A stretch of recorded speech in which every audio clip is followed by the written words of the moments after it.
You are listening to Sales Optex. Visit us at salesoptex.com.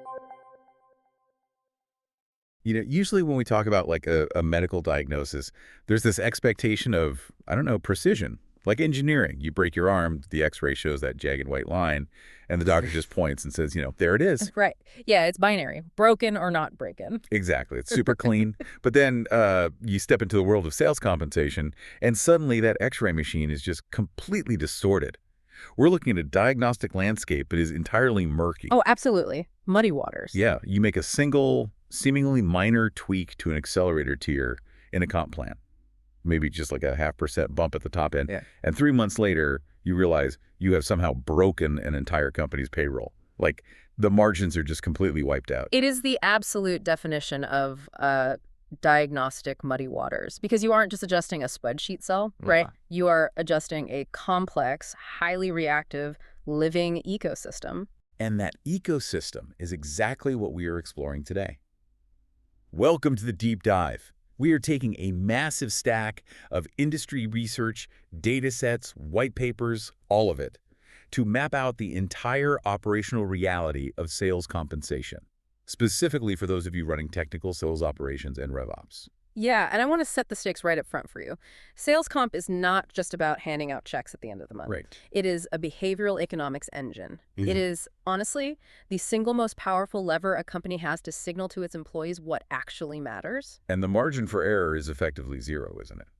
Like, getting it wrong isn't just some administrative headache for HR. It's an existential threat to the whole business model. 100%. Because if you get it right, revenue scales efficiently, your CAC's payback periods shrink, and your top talent stays locked in. But if you get it wrong, you actively demotivate your absolute best rainmakers. You leak margin on every single deal, and you create this soul-crushing cycle of shadow accounting disputes between sales and finance. Which nobody wants. And, we're going to get into the biggest open secret in the RevOps world today, which is that running this massive behavioral engine on a heavily nested Excel spreadsheet is it's a ticking time bomb. Oh, yeah. It's terrifying how many late-stage SaaS companies are still running like $50 million in payroll on a workbook where one broken Velo workups can literally trigger a lawsuit. Yeah, but to understand why that's so dangerous, we have to start at the absolute foundation. We have to look at how all these distinct, highly volatile components interact with each other. Right, so let's start with that interconnectedness. The core concept here is that a compensation plan isn't a grocery list of distinct terms, right? It's an architecture. Exactly. It's a system. Yeah, so if you crank up an accelerator, you have to adjust the base quota. If you change the pay mix, you inherently change the behavioral profile of the rep. That's the perfect way to frame it. And the anchor of that entire ecosystem, like the baseline that everything else orbits around, is OTE, on-target earnings. And we know the standard industry math here. Like, your OTE should generally be roughly 25% of the annual quota. That 4-to-1 or 6-to-1 ratio, depending on the segment, whether it's high-velocity SMB or highly complex enterprise. Right. But I see companies get this wrong all the time. And it usually starts in the CFO's office, doesn't it? Oh, all the time. They build the house completely backward. Right. They start with their internal OpEx budget, say they can only afford $150,000 for an enterprise rep, but they force $1 million quota on them just to make the board's growth targets work. It's the most common fatal flaw in RevOps. It really is a death spiral. Market rate OTE has to inform realistic quotas, not the other way around. Because if you don't do that... Right. If the labor market demands a $250,000 OTE for top-tier enterprise talent and you only budget $150,000, well, you are going to hire mediocre talent. But you're still demanding top-tier output by saddling them with that $1 million target. So what happens? No one hits it. Your churn rate in the sales department spikes to 40%. And the sheer cost of recruiting and ramping replacements completely wipes out whatever OpEx savings the CFO thought they were getting in the first place. Wow. Yeah, so it's purely theoretical math, entirely divorced from labor market realities. Exactly. Okay, let's unpack this a bit more because it gets even more dangerous when we talk about pay mix.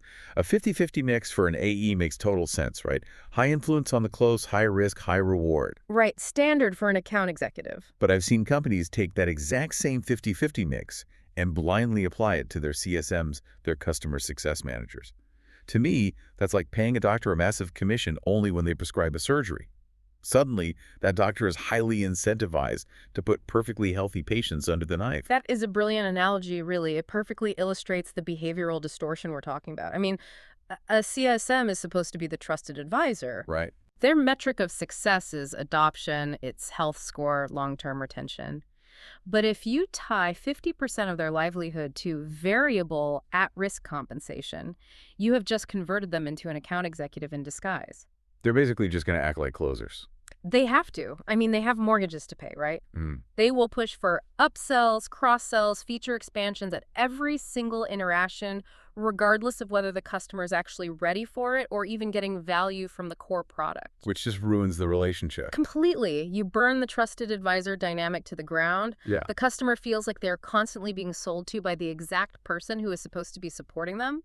So sure, the short-term expansion revenue might spike for a quarter or two, but your gross revenue retention, it will plummet 12 months later when those customers churn out entirely. Wow. And all because someone in RevOps applied a uniform pay mix across entirely different behavioral roles. Exactly. Just lazy architecture. So the architecture absolutely demands custom tuning for the role. Let's talk about the extreme ends of the spectrum then. What happens when reps absolutely blow out their numbers? And what happens when they fail? Accelerators and caps. Okay, yeah. Let's start with the hockey stick curve. You design a plan with a massive, steep accelerator right at, say, 101% of quota. You think you're driving high performance, but what are you actually incentivizing there? You're incentivizing temporal manipulation, honestly. Okay, temporal manipulation. Yeah, they're creating an immense artificial pressure right around that quota line. Let's look at the mechanics of what a rep actually does in that scenario. If they are sitting at 98% with a week left in the quarter, they will do absolutely anything to cross that line. They just need that bump. Right. They will offer massive unauthorized discounts. They will promise implementation timelines that your post-sales team cannot possibly meet. They degrade the quality of the revenue just to trigger that windfall accelerator. But the secondary behavior is even worse, isn't it? Like, what happens in Q3 if a rep is having a blowout quarter? They're sitting at 130%, and they know the quota resets in Q4, and they drop back down to their base commission rate. Oh, they sandbag. Hard. They actively hold back signed contracts. Really? Just sitting on them? Yes. They delay sending the final DocuSign. They tell the customer, hey, let's hold off on finalizing this until next week so we can ensure better onboarding resources, which is a complete fabrication, by the way. Wow. They push deals that are fully baked today right into the next quarter just so they can start fresh against their new quota with guaranteed momentum. So they're actively hurting the company's current quarter revenue just to protect their own yield curve. Precisely, because the accelerator structure inadvertently punished them for closing too much too fast. Oh, man, that's wild. Which brings up probably the most controversial mechanism in the entire RevOps playbook. Caps. Oh, boy. Caps. Right. Finance loves them because they guarantee budget predictability. A single rep can't accidentally earn more than the CEO and cause a whole political nightmare. But sales leaders, they will riot if you suggest a cap. As they should. I mean, a cap is a massive signal of distrust. It basically tells your absolute best rainmakers to just stop working. Right. But there is a very specific mathematical diagnostic rule in the research for whether a cap is functioning or if it's just destroying morale. You look at your historical data. If fewer than 5% of your reps are hitting that cap, it is effectively a theoretical limit. So it's useless. Worse than useless. You are absorbing all the reputational damage, you are angering your top performers, and you aren't actually getting any meaningful financial protection. It's a completely pointless policy. But what if, like, 20% of the team is hitting it? Does that mean the cap is actually saving the company money? No. It means your underlying architecture is fundamentally broken. If 20% of your floor is hitting the maximum allowable earnings limit, your quotas are set drastically too low, or your product has achieved this viral product market fit that you completely failed to model for. So you're capping your own momentum. Either way, you are actively telling the top quintile of your sales force to pack up their laptops and play golf for the rest of the year. You are artificially throttling your own growth. And we see these same unintended consequences with draws and splits during the ramp period, right? You bring in a new enterprise rep, they have a 6-month sales cycle, but you put them on a recoverable draw where they have to pay back their advance in month 3. Which is mathematically impossible. Right. A draw is an advance on future commissions just to keep a rep whole while they build a pipeline. If you use a recoverable draw, meaning the company eventually claws it back from earned commission, it absolutely must be perfectly calibrated to the actual length of your sales cycle. Otherwise, they're just drowning. Exactly. If your average sales cycle is 6 months and you demand repayment starting in month 4, the rep is instantly in the hole. They are stressed, they are panicked, and they will likely leave before they ever close their first deal. Draws have to be paired with highly customized ramp quotas like 0% in month 1, 20% in month 3, scaling up naturally. And splits just multiply that complexity, don't they? An AE works with a solutions engineer, maybe an overlay specialist for a specific product line. Everyone needs a cut of the deal. Oh, splits are a nightmare if the systems aren't aligned. If the CRM and the ICM platform aren't perfectly synced to handle those crediting logic splits, you end up paying out 150% commission on a single deal because 3 different people claimed full credit. Which I'm sure the CFO just loves. Oh, they despise it. And this is a perfect segue into the most volatile part of this entire system, because all of this architecture, the accelerators, the caps, the draws, the splits, it is entirely theoretical. It is just academic math if the underlying target is a fiction. The quota. The quota. The foundation of the entire plan. Let's dig into quota setting then, because there is this brutal, unavoidable conflict at the heart of it. You have the top-down corporate target. The board dictates, we need to hit 100 million in ARR to secure our next funding round at this specific valuation. Yep. That number is fixed.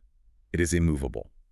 But then you have the bottom-up reality. You look at your 50 reps, you look at their territories, the pipeline generation rates, the macroeconomic environment, and you realize they can realistically only close about 80 million. You have a $20 million gap between the board's demand and ground truth. And how RevOps bridges that gap determines whether your comp plan is a motivational tool or just a demoralizing fiction.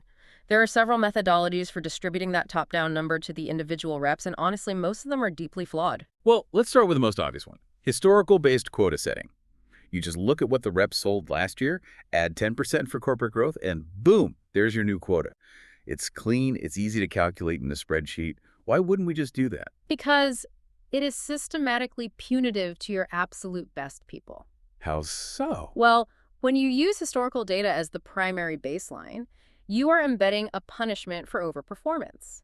Imagine a rep who hustled incredibly hard, got a bit lucky, and blew out their number, hitting 150% of quota. They crushed it. Right. But if you use a historical baseline, their reward for that massive effort is an impossibly steep target the following year. Meanwhile, a mediocre rep who coasted and barely hit 80% in an easy territory, they get a modest, highly achievable bump. No good deed goes unpunished. You're literally training your reps to be average. Exactly. It deeply entrenches that sandbagging behavior we discussed earlier. Reps realize very quickly that overperforming too much just makes their own lives miserable for the next 4 quarters. Okay, so if historical data is toxic, what if we wipe the slate clean? What if we base it entirely on the theoretical size of the territory? Market potential-based setting. Give the rep with the biggest TAM total addressable market the biggest quota. Analytically, market potential-based quota setting is far superior, but operationally, it is a nightmare to execute accurately. Because of the data. Yes. It requires incredibly heavy, pristine data. You have to calculate the TAM of every specific patch using firmographic data, company size, industry, estimated software spend. Then you can't just assign the TAM. You have to multiply it by a realistic market penetration rate and then multiply that by your historical win rate against specific competitors in that exact region. And that assumes your CRM data is actually accurate. Like if you're relying on reps to manually tag the employee count of every prospect in Salesforce, your TAM calculations are going to be completely warped. Exactly. You need reliable third-party data enrichment tools like ZoomInfo or Clearbit to even attempt this methodology. You also have pipeline-based and opportunity forecast-based setting, which look at the actual deals currently sitting in the CRM. But I imagine the psychological risk there is super high too. Oh, it is. If a rep knows that building a massive pipeline in Q4 will just result in a much higher quota for Q1, they will start keeping their early-stage opportunities in a private notebook instead of logging them in the CRM. You lose all visibility into your top-of-funnel metrics. They just hide the pipeline. Wow. And for SDRs, I know you have activity-based setting where dials and emails correlate to meetings booked, but that falls apart instantly for complex enterprise sales. So the gold standard for enterprise has to be account planning based, right? For named account, highly strategic enterprise reps, yes. Account planning based is really the only way. Sales leadership, RevOps, and the rep all sit down and build a custom target based on specific, known account expansions. Like plotting it out account by account. Exactly. They look at a massive client and say, okay, we know their contract is up for renewal in Q3, and we know they're acquiring a smaller company in Q4, so we expect a $2 million expansion here. It's incredibly manual, but it's the only way to assign fair quotas when a rep only holds, say, 5 accounts. Right, that makes sense. But regardless of the methodology, the ultimate test is the outcome. You roll the plan out, the year happens, and the RevOps has to look at the autopsy. And I want to dig into the Alexander Group research on the goodness of the distribution curve. Yes. The attainment distribution curve is the absolute best diagnostic tool a RevOps professional has. And the benchmark data from the research is very clear. In a perfectly tuned, healthy sales environment, roughly 2/3 of your sales representatives should meet or exceed their quota, and 1/3 should fall below. 2/3 above, 1/3 below. Okay. So when you run a histogram of your team's attainment and it deviates from that, what are the exact diagnostic signals? Let's say it's severely left skewed, like the vast majority of your floor is sitting at 60 or 70% attainment. What does that mean? It tells a very clear story. It's not a talent problem, it's a math problem. The quotas are just wrong. Right. If your quotas are so aggressive that even your historical top performers are struggling to cross the 80% threshold, the system is fundamentally broken. You likely built the quotas backward from an unrealistic board target without applying any reality filters. And the risk there. The danger is that your reps will realize the game is rigged by month 3, and they will start interviewing elsewhere. Yeah, you lose your best people.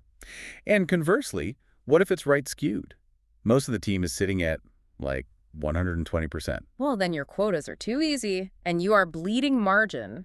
You are paying out massive accelerator rates that your CFO never budgeted for, and you are likely underassigning the true potential of your product. Okay, what about the bimodal distribution? I see this one all the time. You have a huge cluster of reps failing miserably around 50%, almost nobody in the middle, and then another distinct cluster thriving at 130%. Ah, yes. A bimodal distribution is a glaring, flashing red light for territory inequity. Territory inequity. Yes.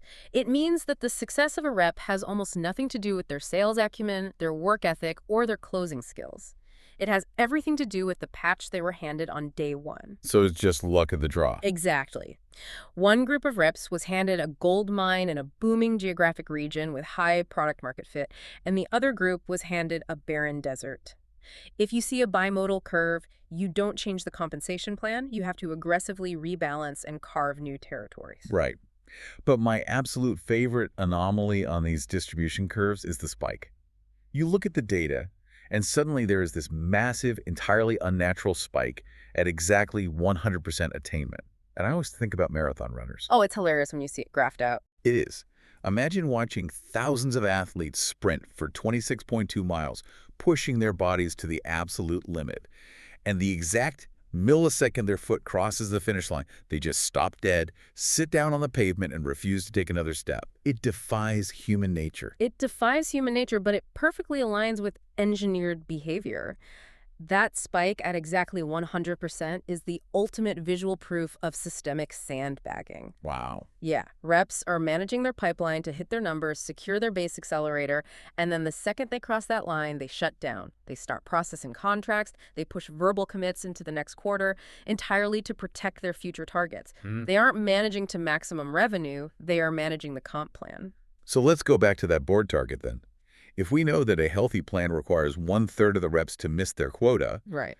and we know that reps who hit quota are going to sandbag their overage, how does the company ever actually hit that top-down board number? Like the math just doesn't add up. This is where we introduce the overassignment buffer. And this is a concept that often causes huge friction between sales and finance.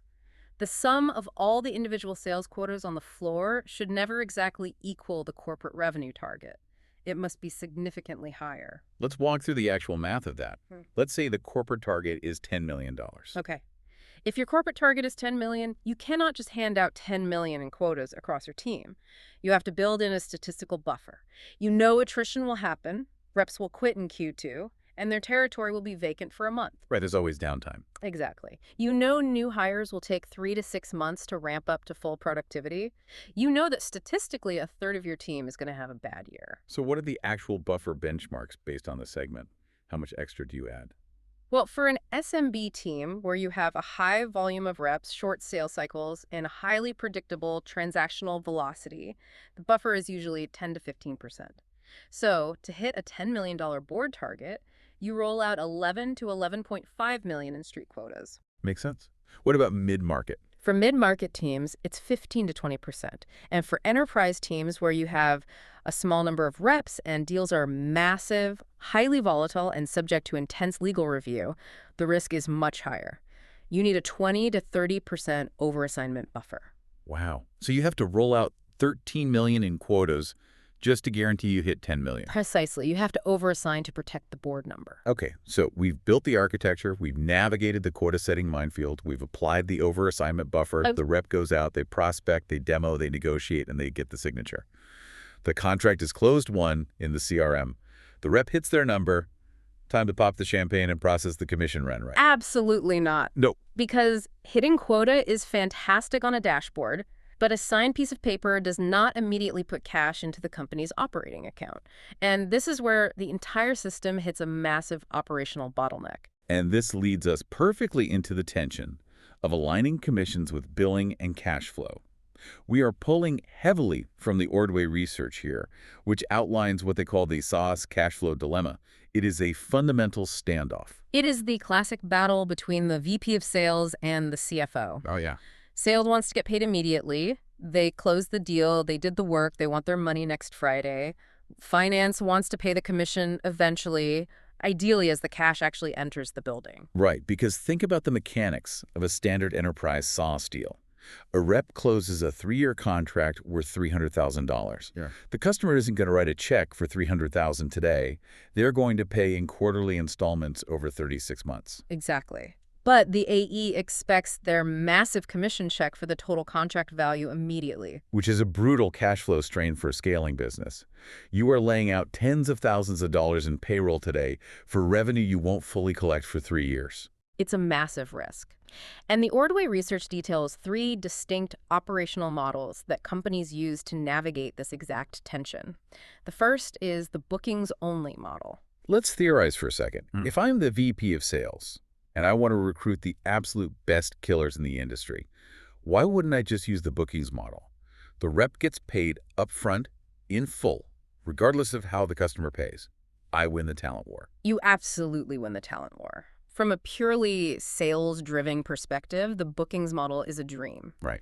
But you have just transferred an incredible amount of systemic risk onto the CFO's balance sheet. What happens if the software implementation is incredibly complex and it completely fails in month 3? The customer walks away and invokes a breach of contract clause and refuses to pay another dime. Ouch. Or what if the macroeconomic environment shifts and the customer files for bankruptcy in month 6? The company has already paid out the full commission, but they will never collect the revenue. You are severely out of pocket. So the compromise is the billing model. Yes. The billing model aligns the commission payout schedule with the actual invoice schedule. If the customer is billed quarterly, the rep gets their commission paid out in quarterly installments over the life of the contract. It's infinitely safer for the company's cash flow. But it acts as golden handcuffs. Precisely. It deeply frustrates sales reps. They feel like they are doing installment banking for the company. And if a rep decides to leave the company in year 2, they usually forfeit any unpaid future commissions on deals they already closed years ago. It creates massive friction. And then there's the third option, the one that makes sales reps want to genuinely riot, the collections model. The collections model is finance's ultimate dream.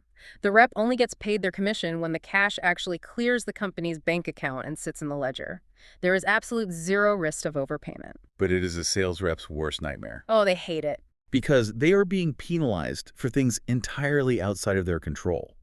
If the client has a slow accounts payable department or demands net 60 payment terms, the rep's personal mortgage payment is delayed. They are suddenly acting as an outsourced collections agent, calling the client to beg them to pay an invoice just so they can get their commission. Exactly. You are forcing your highly paid closers to do administrative collections work. It's an incredible waste of their time and talent. But the research points out that you don't just have to pick a model and suffer the consequences. Smart RevOps teams use structural incentives to bridge this gap. You mean upfront payment incentives? Yes. Instead of fighting over when the commission is paid, you align the rep's personal motivation with the CFO's cash flow goals. You institute a policy.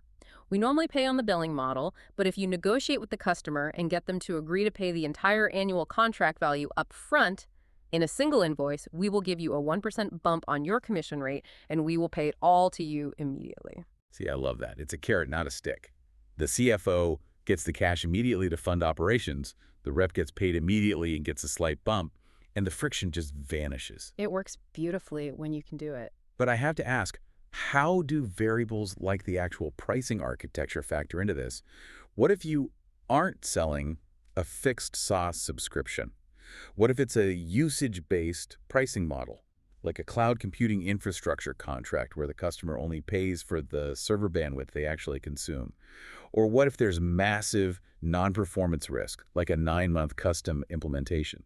Well, those variables completely dictate the model. You cannot argue for a bookings model if you have usage-based pricing. You literally don't know what the final revenue will be. Right, because it changes every month. Exactly. You have to tie commissions to billings or collections as the actual usage occurs and is measured. And if you have high non-performance risk, say, an implementation that has a known 30% failure rate before go-live paying upfront is suicidal. So what do? You have to structure milestone payouts. Hold back 50% of the commission until the customer successfully signs off on the implementation. Makes sense. So if a company does choose to pay out upfront on a bookings model to keep their sales team happy and competitive, they're taking a massive, calculated gamble. They're betting heavily that the customer will stay and pay.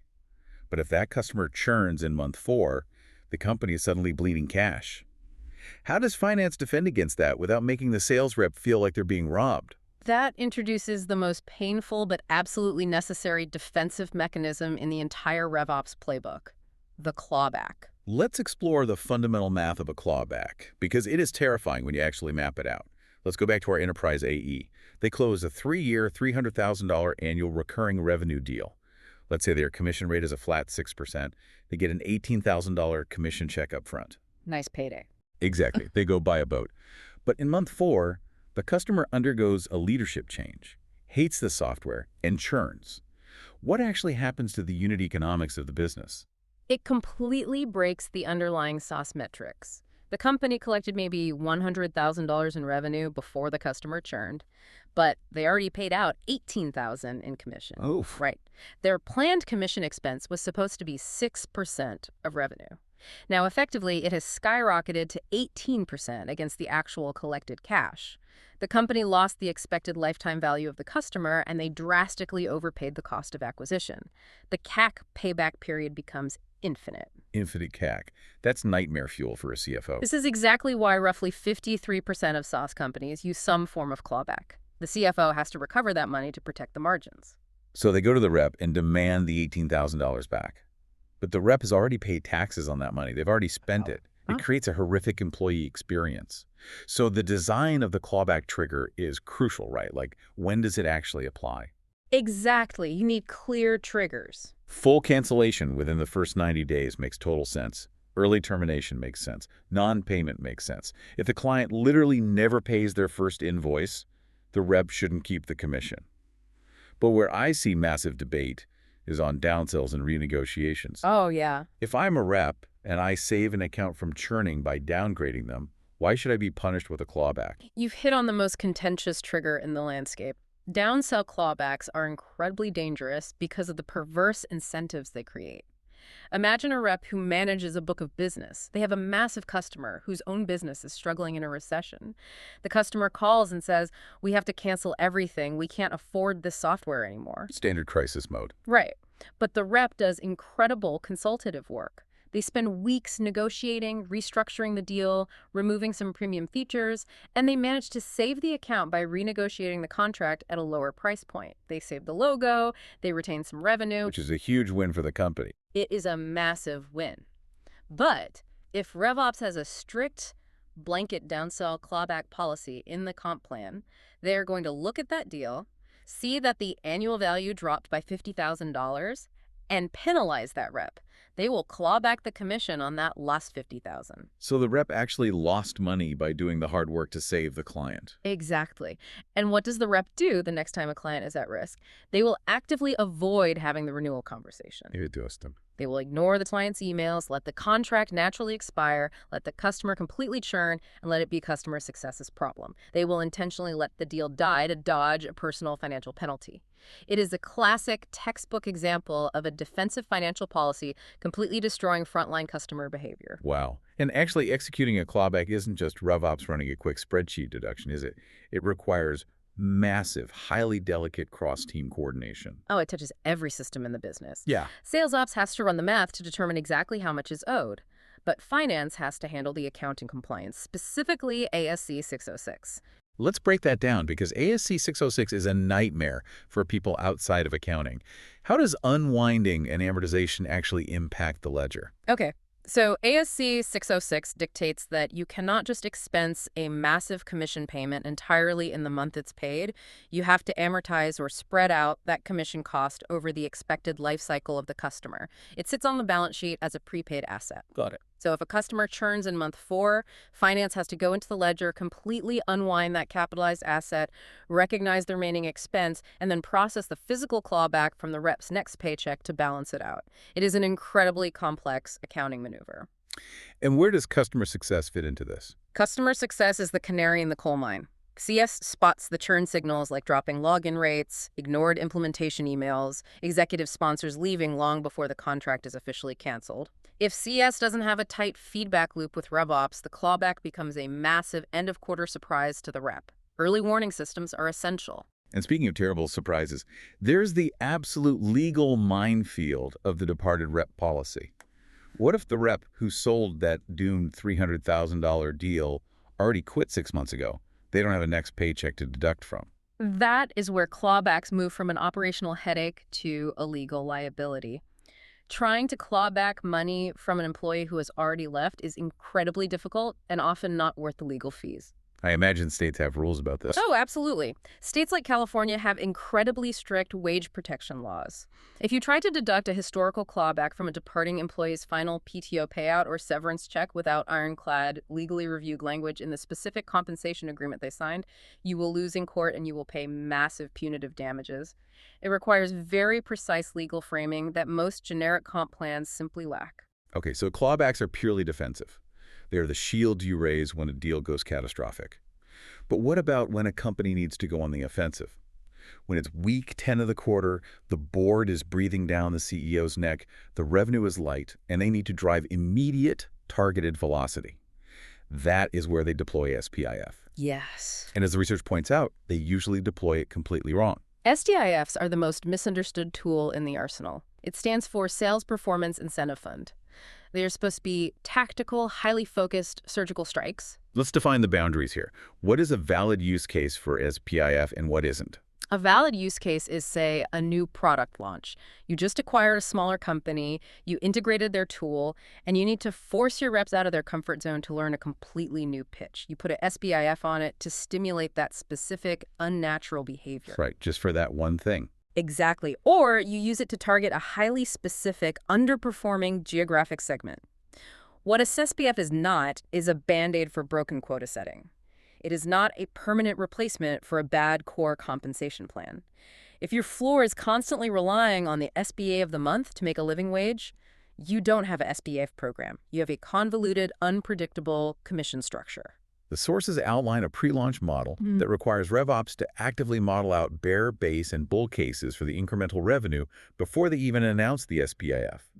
But I want to challenge the very concept of the end-of-quarter SPIF. Let's hear it. Let's zero in on pipeline cannibalization. If it's week 10 of a 12-week quarter, and the VP of Sales panics and launches a massive cash SPIF to close deals immediately, aren't we just paying a massive premium to pull a deal from Q4 into Q3? Often, yes. Right. The rep calls the client, offers a 20% discount to get the signature today instead of next month, and claims the SPIF bonus. We look like heroes to the board today, but haven't we just completely destroyed our margins and eviscerated next quarter's pipeline? You have hit on the exact reason most quarter-end SPIFs fail financially. You are absolutely right. If a deal was naturally, organically going to close in week 2 of Q4 at full price, and you pay a rep a $5,000 SBIF bonus to pull it forward to week 12 of Q3, Okay. and they have to discount it to get it done, you haven't created incremental revenue. You've just paid extra for what you already had. You have just drastically increased your cost of sales and lowered your overall contract value for revenue you were going to get anyway in 14 days. It is a net negative for the business. So how does RevOps mathematically protect against that cannibalization? The diagnostic rule in the industry is the 30% threshold. Before you launch a quarter-end SPIF, RevOps has to audit the late-stage pipeline in the CRM. You look at all the deals targeted by the incentive. If more than 30% of those deals are already forecasted by the reps to close early in the next quarter, the cannibalization risk is too high. So you just kill it? The math won't work. You pull the plug on the SPIF. You only run it if it is targeting truly stalled deals that have been sitting in stage 3 for 6 months, or if it is designed to generate genuinely new top-of-funnel velocity. What about the physical design of it? Duration and structure? The optimal duration is incredibly specific, 1 to 4 weeks. If it's less than a week, say a 2-day sprint, reps simply don't have the time to actually change their behavior, spin up new cadences, and move enterprise deals. It's just a lottery for deals that were already crossing the finish line. And if it's longer than 4 weeks? If it stretches over 8 weeks, it loses all its psychological urgency. It just becomes background noise. Reps forget it exists until they accidentally trigger it. It ceases to be a SPIF and becomes an unplanned, unbudgeted change to the core comp plan. And the payout models themselves carry unique risks. You could do a flat bonus $500 Punu logo. Right. Simple, easy to understand. But it treats a $5,000 startup deal the same as a $50,000 enterprise deal, which misaligns effort. Right. You can use a percentage of deal value, which scales better, but risks completely blowing the CFO's budget if a massive unexpected whale drops during the SPI window. But the one that terrifies me most are the tiered milestones. Oh, the cliff effects. Yes. Close 1 deal, get nothing. Close 2, get $1,000. Close 3 deals, get a massive $10,000 bonus. What happens when a rep has 2 deals closed and they're desperate for that 3rd deal with 24 hours left on the clock? They will offer the client a ridiculous, margin-destroying discount or agree to absurd custom terms just to secure that 3rd signature and trigger the $10,000 cliff. The structure of the SPI practically forces them to make bad business decisions. Exactly. You also have team-based SPIFs to encourage collaboration, though that risks the free rider problem where low performers just hide behind the output of the rainmakers. Yeah. And finally, non-cash SPIFs. A trip to President's Club, premium tech, or public executive recognition, you have to know your floor. Some reps are entirely coin-operated, but others respond incredibly well to status, leaderboards, and peer recognition. So modeling the financial impact of a 3-week SBI is hard enough. No. You have to watch for cannibalization, cliff effects, budget blowouts, and margin decay. But modeling an entire annual compensation plan for 50 or 500 reps, that is exponentially harder. And before you roll out a new plan to the floor, you must try to actively break it in a sandbox. Which is the absolute most critical phase of RevOps, plan modeling and scenario analysis, or as I prefer to call it, stress testing the architecture. The high cost of unmodeled plans. A bad plan doesn't just annoy your sales team. It can literally blow up a company's financial accruals. It can lead to catastrophic payroll runs that require board-level explanations. To build a proper model, you can't just use last quarter's data. You need deep historical data. You need 3 to 4 years of clean, rep-level, and deal-level data exported from the CRM. You have to build the entire new payout curve as a highly complex lookup table in your model. And then you have to calculate your CQS as your compensation cost of sales. Let's break down those CCOS benchmarks, because this is the ultimate metric that finance cares about. How much of every dollar we bring in is going directly out the door to pay the sales team? Exactly, and it varies wildly by segment. For an SMB segment where velocity is high and deals are mostly self-service or low-touch, your commission expense should be roughly 8 to 12% of the revenue generated. For mid-market, where sales cycles are a bit longer and require some solution engineering, it's 10 to 15%. And for enterprise? For enterprise, where sales cycles are 9 to 18 months, and you have layers of management, solution engineers, overlay specialists, and channel partners all taking a split, your CCOS is 12 to 20%. If your modeled plan shows a CCOS of 25% in a theoretical blowout quarter, your plan is way too rich. finance will reject it. And if it's too low? If it's projecting 4%, you are severely underpaying the market rate, and your absolute best people will resign within the month. But calculating the baseline CCOS is only half the battle, right? You have to hunt for the edge cases. You have to actively try to break the plan. For example, let's talk about the mega deal. What happens if a rep whose average deal size is maybe $50,000 suddenly lands a total whale? A $5 million global rollout contract that just falls into their lap. Does the accelerator structure in the plan trigger a massive unintended windfall that pays that rep $2 million? That is the most classic edge case. If you didn't stress test for the mega deal, you might find yourself legally obligated by the signed comp plan to pay a commission that literally wipes out the entire profit margin of the contract. Yeah. You have to build in specific mega deal clauses, sometimes called windfall clauses, where deals over a certain threshold are routed to an executive committee for custom commission review. You also have to model the sandbagger, testing what happens to the payout curve if reps universally hold deals over the threshold line. And what about the split deal edge cases? The 50-50 split is a massive budget leak, if not modeled.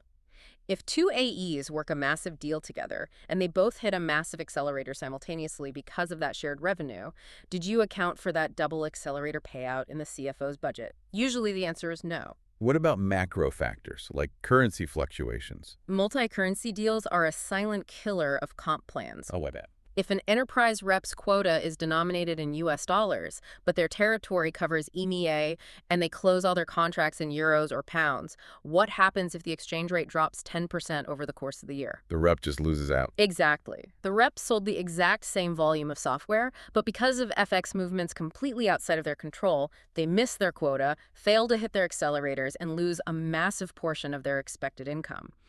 That is a structural failure in the plan model. You have to explicitly define how and when exchange rates are locked in for quota retirement. And then there's the human element, the crucial year-over-year impact comparison. You can't just look at the macro budget. Before you launch a new plan, you must run last year's actual individual performance data through this year's new plan rules. You have to identify every single winner and loser on a granular level. So you know who's going to be mad. Right. If an AE who made $200,000 last year will only make $160,000 this year, doing the exact same amount of work and closing the same revenue, you need to know that long before the plan goes live. You have to manage that change. You have to explain the rationale or provide a bridge or adjust the plan entirely. Surprising top performers with a $40,000 stealth pay cut is how you lose a sales force overnight. So RevOps has done all this work. You've mapped the architecture, you've debated the pay mix, you've set the quotas, you've navigated the cash flow dilemma, you've drafted the clawback legalities, you've modeled the SPFs, and you've stress-tested the edge cases. Where does all this incredibly complex, highly volatile logic live? If your answer is a really impressive color-coded Excel workbook with 20 tabs, we have incredibly bad news for you. Yes. And that takes us to the final operational reality. The data layer, the technology that actually runs this behavioral engine, CRM platforms versus dedicated ICM platforms. We teased the death of Excel at the very beginning of the deep dive, but let's be honest. Why do so many highly intelligent RevOps teams stay in Excel for so long? Because it feels controllable. Right. The sales ops manager built it. They know the logic of every single cell. They can tweak it instantly, and it feels free. There's no massive software subscription fee. But why is it actually a systemic disaster? Because it is entirely unscalable, impossible to audit, and deeply fragile. The moment a VLOOKUP formula breaks because someone sorted a column wrong, or a manager accidentally hard codes a cell to fix a one-off dispute and forgets to change it back, the math is permanently corrupted, and the real damage is to trust. The reps just stop trusting the numbers. When an AE gets a paycheck that is $300 short, and they realize it was because of a broken spreadsheet formula in RevOps, their trust in the entire organization evaporates. And they start running their own shadow accounting. Exactly. Every rep builds their own Excel tracker. They spend 5 hours every single week verifying your math instead of selling software. Plus, Excel is an absolute nightmare for compliance. There is no real version control. You can't prove to an auditor who changed what formula on what date. So if Excel is a ticking time bomb, what is the alternative? This introduces the great debate in modern sales ops: CRM native tools versus dedicated enterprise ICM platforms. Let's start with CRM native, something built directly on the Salesforce architecture, like Salesforce Spiff. What's the argument there? The strongest and frankly most compelling argument for a CRM native solution is the proximity to the source data. Where do reps work all day? Salesforce. Where is the closed won status? Salesforce. Closed dates, account ownership, product lines, discounting percentages. It is all native to the CRM environment. Right, it's all right there. If you build the commission calculation engine inside that exact same environment, you entirely eliminate the need to export data, transform it, and push it to a secondary external system via an API. And the visibility for the rep is immediate. There's no delay. The real-time feedback loop is incredible. An AV can look at an active opportunity record, change the discount percentage from 10% to 15%, and instantly see the exact dollar amount their future commission check will drop. That real-time visibility drives behavior perfectly. And operationally, it eliminates the #1 source of rep disputes, which is the sync lag between the CRM and an external payout system updating overnight. But there has to be a catch. If CRM native is so seamless, why doesn't every single company use it? Why do dedicated enterprise ICM platforms like Xactly or Verison exist? And why do companies pay hundreds of thousands of dollars for them? Because enterprise reality is rarely contained entirely within the CRM. Dedicated ICM platforms are necessary when the complexity scales beyond what Salesforce can calculate natively. If you have highly complex multi-source crediting, a CRM tool will buckle. Give me an example of multi-source crediting. Let's say a single commission payout requires data from Salesforce for the booking, plus the NetSuite billing system for the actual cash collection, plus the Workday HR system to verify the rep's tenure and role changes mid-quarter, plus the ERP system to calculate the exact hardware margin of the specific product sold. Okay, wow. That's a lot. You are pulling data from 4 massive, disparate systems.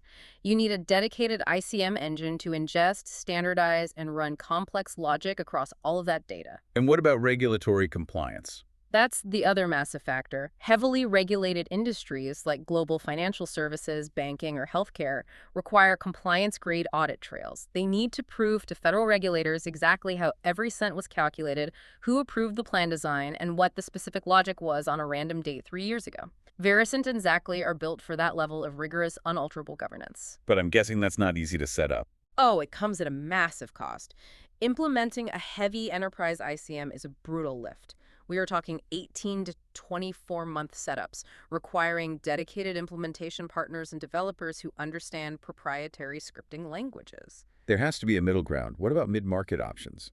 Captivate IQ is a brilliant example for the mid-market. It uses an Excel-like interface, so it feels incredibly familiar to RevOps professionals who grew up in spreadsheets, but it operates on the database architecture of a true cloud software platform.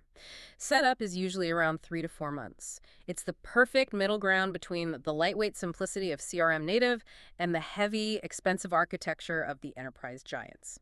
But I want to highlight a very pointed observation from the field. When these massive software implementations fail, and they do fail spectacularly, it is rarely the software's fault. You can't blame Xactly if your deployment takes 2 years and still doesn't work. Almost never the software's fault. Where implementations actually fail is the underlying data layer. If your CRM data quality is garbage, if reps are constantly leaving close dates blank, or assigning deals to the wrong geographic territories, or overriding product SKUs with free text, the most expensive advanced ICM in the world will just calculate the wrong commission faster. Garbage in, garbage out. Exactly. Implementations also fail because of broken ETL pipelines, extract, transform, load. Moving millions of rows of data between systems reliably every night is incredibly hard engineering work. And they fail because the company's crediting logic is too complex and subjective to actually be coded into a machine. If a manager decides splits on a case-by-case basis over email, no software can automate that. So what is the safety net for RevOps during these transitions? The absolute necessity of a sandbox environment. You must have a safe, completely offline version of your ICM platform where you can test radical plan changes against historical data and audit the outputs before you ever push them live to the payroll integration. If a software vendor does not offer a robust sandbox environment, run the other way. Okay, we've covered an immense amount of ground today. We've mapped the entire life cycle. Sales compensation is a highly sensitive, deeply intricate ecosystem. It balances human behavioral psychology with cold, hard cash flow mechanics. It requires accurate, analytically driven quotas that balance board demands with territory reality. It needs defensive mechanisms like clawbacks to protect the unit economics, and offensive tools like SPF to drive highly tactical growth without cannibalizing the pipeline. It demands rigorous, paranoid scenario modeling to prevent financial disasters, and it relies on a rock-solid automated data management layer because relying on Excel is operational malpractice. It truly is the central nervous system of the modern revenue organization. Everything flows through it. Before we sign off, I want to pose one final thought. Yeah. Based on all the mechanics we've unpacked today, what is the frontier? What should RevOps leaders be anticipating for the future of this space? If we connect all of this to the bigger technological picture, the evolution of AI raises an incredible question. Right now, comp plans are static. You build the architecture, you set the accelerators, you lock it in for 12 months, and you hope it works. Right. But as AI become increasingly hyper-accurate at predicting both the exact likelihood of a deal closing and the long-term risk of that specific customer churning based on product usage, will the traditional fixed annual compensation plan become obsolete? Oh, that's interesting. Imagine a near future where commission rates dynamically adjust in real time. If an AI model assesses that a deal currently in negotiation is highly likely to churn based on early trial telemetry, the commission rate automatically drops to disincentivize the rep from closing bad revenue. Conversely, if the AI flags a deal as having massive untapped lifetime value potential, the accelerator automatically, dynamically increases on the fly to incentivize the rep to prioritize it today. It completely blurs the line between sales operations and dynamic real-time behavioral engineering. That is both incredible and slightly terrifying for anyone who has to manage the payroll variance. But it's exactly where the data is leading us. Thank you all for joining us on this deep dive. I encourage you to go back to your desk, pull up your own comp plans, and look at them with a completely new, critical eye. Are you building a healthy ecosystem, or are you just handing out checks and hoping for the best? Think about that X-ray machine. Is your diagnostic picture clean, or are you operating in the muddy waters? Until next time.